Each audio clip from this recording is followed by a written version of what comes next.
Hello there, my name is Joshua Rockcliffe and I'm here to do a design video talking about the design elements of my level, my games proposal level, uh, which is titled Depths. This level is essentially focusing on using different types of geometry and different sorts of I guess chambers, focusing on different types of aesthetics and character traversal.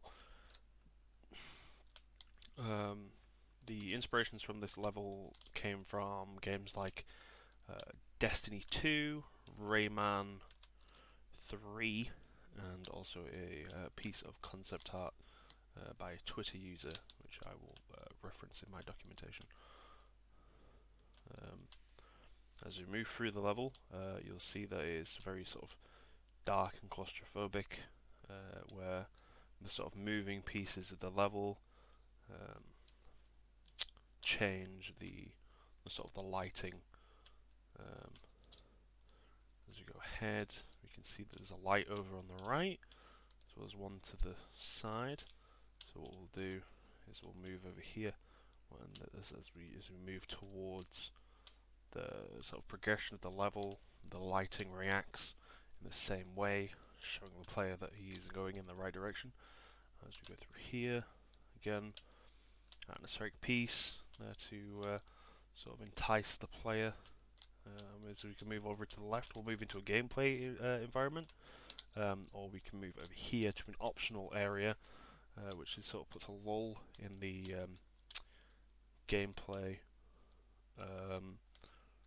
tempo and allows the player to slowly just take a breath and enjoy the aesthetics of the environment and sort of enjoy the atmosphere as well. These over here, this ball of cubes is actually they're programmed to be sort of asteroids, which how many like it depends on no matter how many times you restart the level or play this level, these will always do something entirely different, and they're sort of randomized because they use sort of like gravity physics to attract themselves to each other. So as you enter this gameplay environment, you are sort of immediately shown sort of the concept of the sort of environment and how you have to traverse. If you look down there, there is the exit, and how should you get to the exit. We have a teleport here, and as you notice, the platforms, some of these platforms have a second lip.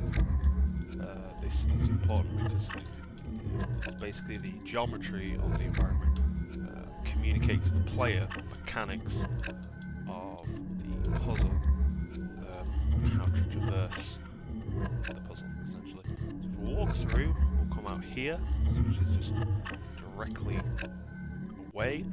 You see this lip sort of pointing in this direction. If you look down here, this platform doesn't have a lip on either of these two sides, but it does have one here.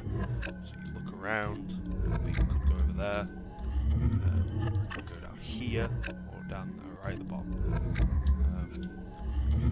So what we'll do is we'll jump down here, see if this one works. Oh, and it does. So using the lip on the side of the platform, you can use this as a general hint or a guiding line on where you should progress next. So as we can see, we're almost at the exit. There's another platform there. Well, there's one here that we can jump down to. Let's jump down to this one. There we go. And there we go. There we have it. So we're now at the end of the portal puzzle room. Essentially, this room does have not a failure state, but essentially, if you go through the wrong portal, it can teleport you back up to the top, where you will have to go through the portal, the first portal, and then try it all over again.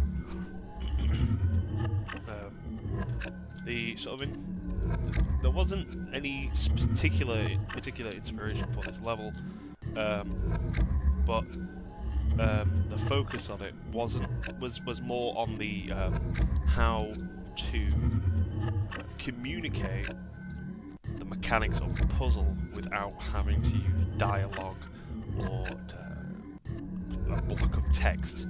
Instead, trying to communicate it through the environment in a sort of ludonarrative sort of way that doesn't break the immersion and still sort of feeds into the gameplay environment and the gameplay itself without breaking again that sort of immersion.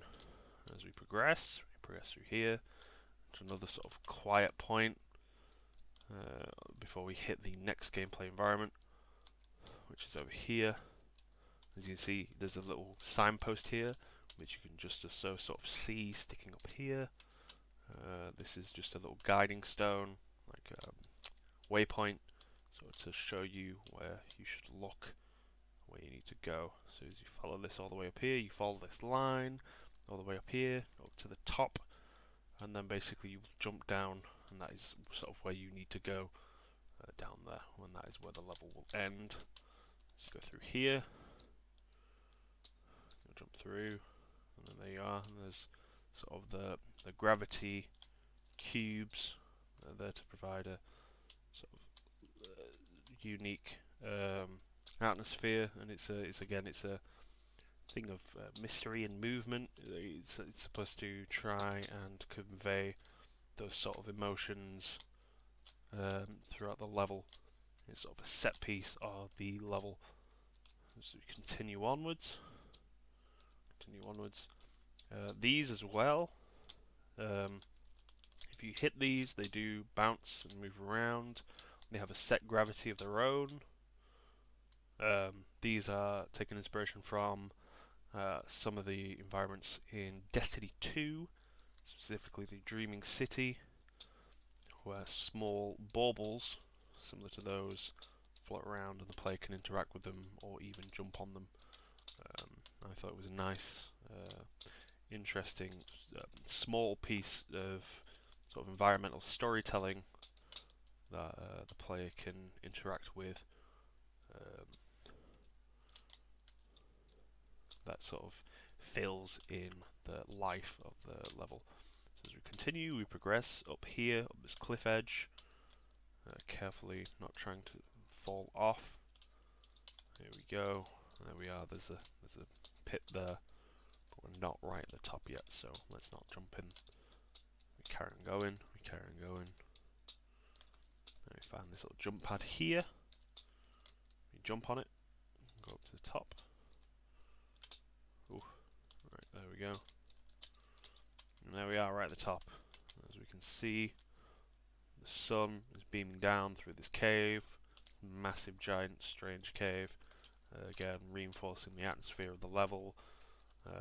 Sort of trying to give the player a feeling of mystery and wonder. So as we jump down, here we go. Here we go to finish the level. Where's he going to end up? Sort of thing.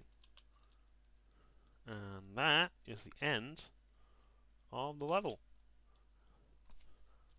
Thank you very much. I hope you enjoyed it. Goodbye.